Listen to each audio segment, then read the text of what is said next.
Welcome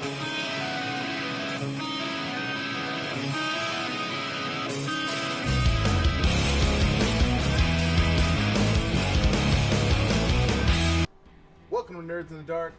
Mikey. I'm Darnel. How y'all doing?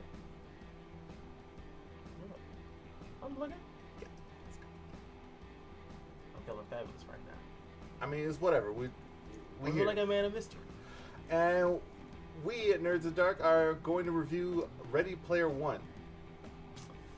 The movie. Yes, not the book. movie. Not the book. I'm talking a little bit about the book. We saw the movie this weekend. I really liked it. I enjoyed it. Yeah. Okay, so this movie is amazing for anyone that like has nostalgia for like 80s, 90s, and even some shit that's going on right now. There was some shit that's going on right now. Yeah, like they updated the movie from the book. Yeah, I like that. Like yeah. they had a new There was some updates, and like I saw some recent references in there, but there was some really good shit hidden in there. Like I see you, Battletoads. Oh yeah, the Battletoads. Yeah, I was like, that was fucking dope. yeah. Obviously, there's going to be spoilers in this, so you can go ahead and stop watching right now if you don't want to have spoilers. But let's go through it. Plot. Plot was pretty fucking solid. Yeah. I like how they like laid everything out. I thought it was Right. slightly rushed. For those of you that don't know what the series is about, it's essentially everyone is in this thing called the Oasis, which is basically a virtual reality framework where you can do whatever you want. And there's an Easter egg there that gives you control of the entire company and you can become rich. But there's evil people who want it. And this guy who's named after a comic book character, Wade Watts. Well, he's not actually named after a comic book character, but it rhymes. Not rhymes, it's alliteration. That's what it is. Yeah. Alliteration, like Peter Parker. Anyway, he finds the keys to the Easter egg. Some shit happens. People go after him, and it turns out that what happens in the game kind of happens in real life. A little bit. A little bit. Not exactly. But, you know, people come after him in the game and in real life. Because they want that muns. They did. And money rules the world. Yeah. But you know what? It is solid. Like, if you like the story from start to finish has a lot of parts. You know, it makes sense. It flows pretty nicely. There are a couple holes here and there. It's the stuff that makes a story make sense. And I believe they did a decent transition from book to film. I don't, but Darnell disagrees. I disagree. But like, it's still a solid movie. Like, even if you didn't read the book, you can watch the movie, saw the movie. Yeah. If you read the book, you're gonna be happy with the movie. But if you're like, I wish y'all did more. I went with 3 people who only read the first chapter of the book, and each one of them was pretty stoked. That's why they didn't read the rest of the book. Yeah, like the rest of the book has like some baller ass shit in Yeah, it. they were pretty excited based on just Like the it first starts chapter. slow, but then at the end it's like, oh, this shit's amazing. Yeah. So presentation. I like it. I like the dope ass opening scene with the fucking race and all the fucking Yeah. they drop the shit out. Yeah. And like the Akira fucking nod. Oh my god, so many good nods. So visually, this movie is stunning, both inside and outside of the virtual reality environment. I particularly loved how you could tell you could tell the separation between the rich and the poor, between, you know, going to the stacks and even not in the stacks, where you could see like everybody there was trash everywhere, but then you went to the nicer neighborhoods and you saw there was some clean floors over there. Oh yeah. Yeah, you could definitely tell the separation of society there, and it really worked for me. The only thing that I thought was kind of okay, but maybe not okay, is that even though the dystopian future set, I guess, 30 years from now, everybody dresses the same. Yeah. That was a little weird. Well, that's because they don't really have to like go outside the fucking house. They just spend all their time online and shit. So yeah, but like, fair point. But I mean, just to put it this way, if you spend your entire time in a virtual world and everybody in the virtual world looks vastly different. I mean, like the characters and the color work and the costumes, the design, everything they did in the virtual world was amazing. Yeah. But if you could have that so much amazing stuff inside of a virtual world and dress however you want in a virtual world, why wouldn't you want some semblance of your real world clothes to look a little like your avatar? I mean, that's my thought. Well, most of my avatars are fucking redheaded white women with big boobs, so that's gonna translate to me. Have you seen yourself under the mask? Redheaded white woman. I do have nice cans.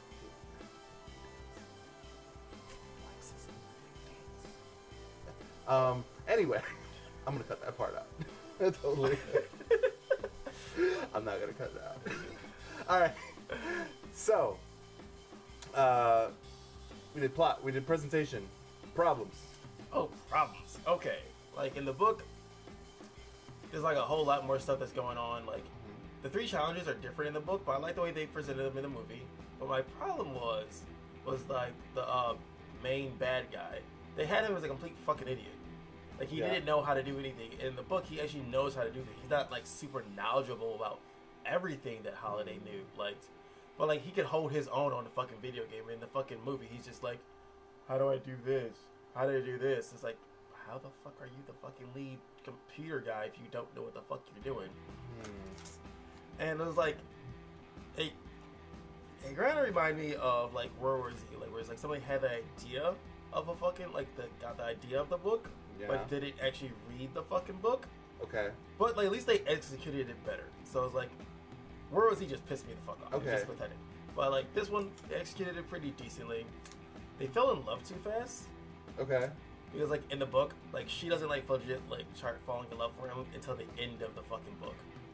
And I didn't like how he didn't like how not enough people died. In the book, a lot of people died. Like their squad gets cut in half. Okay. Okay. And like I didn't like how he didn't escape from prison because like it just showed like how smart he was. Like in the movie, they just like he like knows a lot of shit about Holiday, but they don't show how he's actually smart.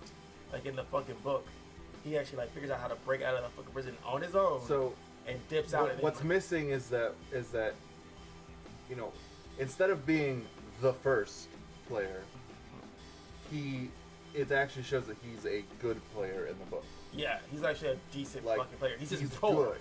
He's poor, so that's his only holdback. And I get that. I get that. Problem I had for sure. So just real quick to answer your problem and why I didn't see it as a problem, like the bumbling Holiday. I actually love that one. Not Holiday. Bumbling bad guy. Oh yeah. So I like that because there's just an instant gratification of seeing like he's got his password written down next to him. He doesn't know what he's doing, but he's the big bad, you know. And he's got people feeding him in his ear. And, like all of that, there's like instant gratification when you see that like somebody just like anti-man like that. But my problems with the movie extend kind of past some of the stuff I saw. Like I have minor problems with like how things went versus like how the book portrayed it or anything like that.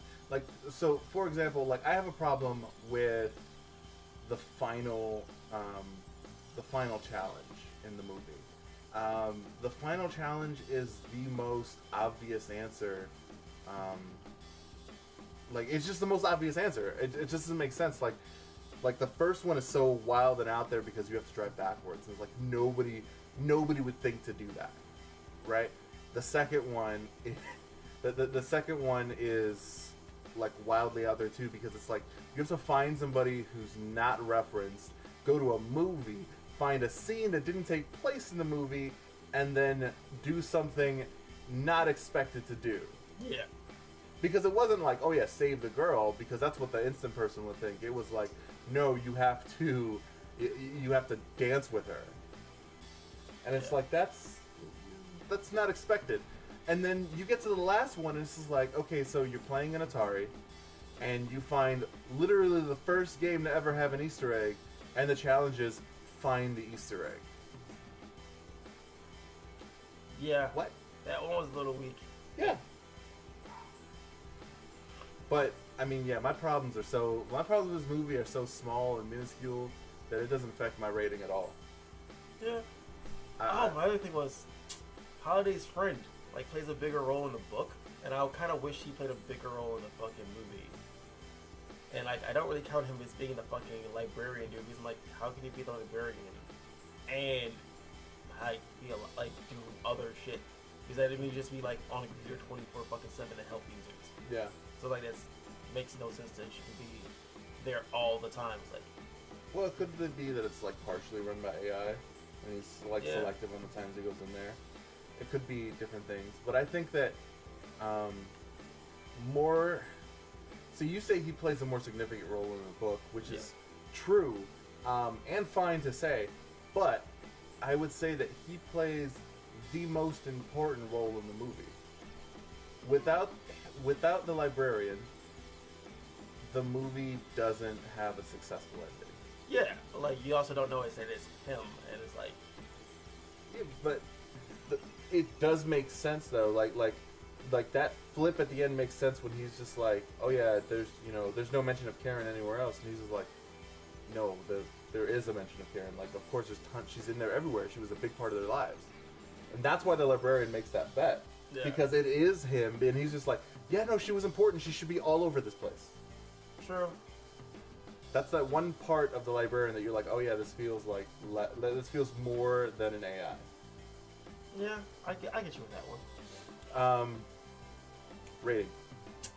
I'm gonna give it like, even though I didn't like how it didn't match up close enough to the book as I wanted, because there's so many more scenes I wanted there, but like, I'm still gonna give it like a solid 8 out of 10. Solid 8. And this guy, I'd say 9.5 out of 10. Okay, it's time to gush. I like all the fucking the stupid race was like so amazing to me.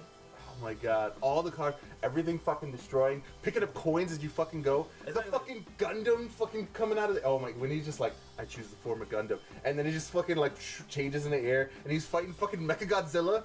Exactly, I wanted more of fucking, like, because like in the book there's a big ass epic robot fight. I was like, yeah. I was hoping for it. I was like, you know what, y'all did.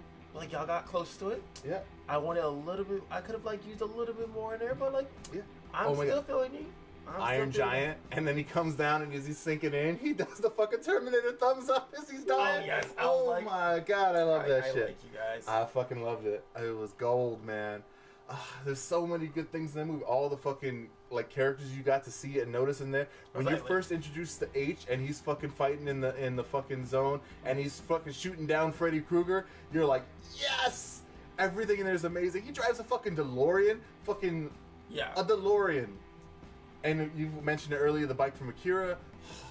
So good. Like their whole like, I like how they are like super like fanatic about the fucking like their fucking guns and shit. And it's like, oh hey, what does this one do? What does this one do? Oh, like do this.